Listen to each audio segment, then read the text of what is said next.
कांग्रेस प्रत्याशी यामिनी रोयला के चुनाव पर सुप्रीम कोर्ट ने लगाई रोक। आपको बता दें कि उत्तराखंड राज्य में निकाय चुनाव मतदान के लिए अब 2 दिन ही बाकी रह गए हैं। आज शाम ठीक 5 बजे राजनीतिक पार्टियों एवं निर्दलीय प्रत्याशियों का चुनाव प्रचार का शोर भी थम जाएगा, पर मतदान के 2 दिन पहले ही सुप्रीम कोर्ट ने बड़ा फैसला सुनाया।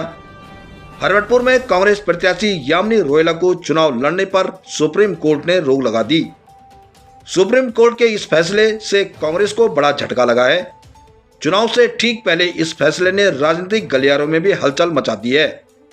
अब हरवटपुर नगरपालिका की सुपरस्टार सीट पर कांग्रेस को नया प्रत्याशी खड़ा करने का अब मौका भी नहीं मिलेगा। ऐसे में सुप्रीम कोर्ट के इस फैसले का असर कांग्रेस की रणनीति और राजनीतिक विचारधारा पर पड़ सकता है। आइए सुनते हैं इस मामले पर कांग्रेस के वरिष्ठ नेता पूर्व कैबिनेट मंत्री नवप्रभात ने आज विकासनगर में प्रेस वार्ता कर क्या कहा, सुनिए उन्हीं की जुबानी। उत्तराखंड प्रहरी न्यूज चैनल संपादक विनोद रोथाण की ये रिपोर्ट।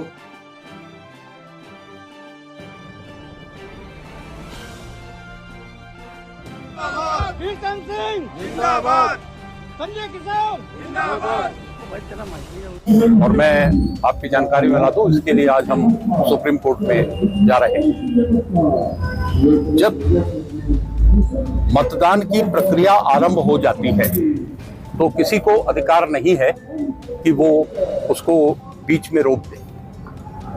मतदान की प्रक्रिया प्रारंभ हो चुकी है। जो सैनिक मतदाता है उन सैनिक मतदाताओं के मतदान पत्र जारी हो चुके हैं और उनको ये अधिकार है कि वो जिस दिन काउंटिंग होगी उस दिन सुबह तक वो रिटर्निंग ऑफिसर को अपने मतदान पत्र वापस करेंगे। इसके अलावा जो मतदान कर्मी है, मतदान कर्मी भी अपने पोस्टल बैलेट पर मतदान कर चुके हैं। ऐसी स्थिति में मतदान की प्रक्रिया प्रारंभ होने में कोई संशय नहीं रह गया है। तीसरी किस्म के पोस्टल बैलेट और हैं जिनमें कोई भी व्यक्ति 7 दिन पहले रिटर्निंग ऑफिसर को अप्लाई कर सकता है और उसको पोस्टल बैलेट जारी किया जाएगा। ऐसे लोग भी अपने अधिकार का प्रयोग कर चुके हैं। जो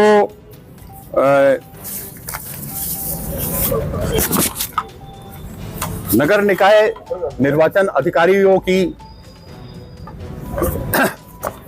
निर्देश हैं, उस निर्देश में अध्याय 11 में पोस्टल बैलेट के बारे में स्पष्ट व्यवस्था दी गई है और यह मतदान हो चुका है।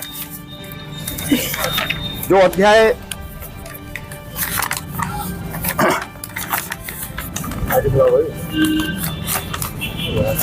पेज नंबर 41 पे मतदान के स्थगन की परिस्थितियां दी गई हैं, जिसमें कोई नेचुरल कैलेमिटी, बाढ़ी, हिमपात, बाढ़ या तूफान जैसी स्थिति का जिक्र किया गया है।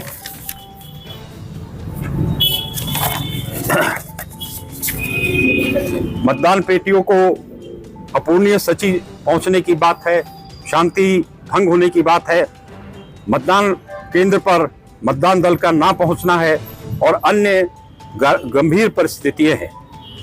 तो ऐसी कोई परिस्थिति इस समय हरवटपुर के चुनाव में नहीं है कि जिसमें मतदान स्थगित किया जाए। यहां तक कि उम्मीदवार की मृत्यु होने पर भी ये स्पष्ट है कि मान्यता प्राप्त राजनीतिक दल के प्रत्याशी की मृत्यु अगर होती है तब मतदान स्थगित होगा। स्वतंत्र उम्मीदवार या गैर मान्यता प्राप्त राजनीतिक दल द्वारा खड़े किए गए उम्मीदवार की मृत्यु होने पर मतदान स्थगित नहीं किया जाएगा। इसलिए जो हमारे रिटर्निंग ऑफिसर हैं उनसे मेरा स्पष्ट अनुरोध है कि वो मतदान की प्रक्रिया को अब बाधित ना करें और हरवटपुर के चुनाव को जिस प्रकार से वो चल रहा है उस प्रकार से चलने दें। हमें सिंबल अलॉट हो चुका है, हमारा बैलेट पेपर के ऊपर नाम छप चुका है। तो जब पोस्टल बैलेट द्वारा मतदान की प्रक्रिया प्रारंभ हो चुकी है तो अब हम मतदान को किसी भी स्थिति में स्थगित नहीं कर सकते।